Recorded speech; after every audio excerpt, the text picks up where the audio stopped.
Los adjetivos por el señor Murray. La comida es deliciosa. Tengo hambre. Él es pequeño y está contento. Los maestros son cómicos y no tienen vergüenza. Las amigas son simpáticas y están contentas. El muchacho es perezoso y tiene sueño. Yo soy castaño y estoy alegre.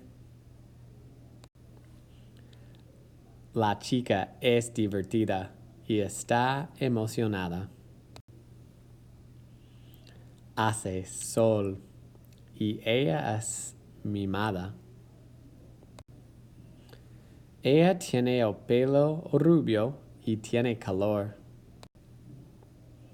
Yo tengo sed y bebo un coco. La ventana está abierta. El estudiante es trabajador y está ocupado. Ella está de pie. El café solo está caliente. Los estudiantes son considerados.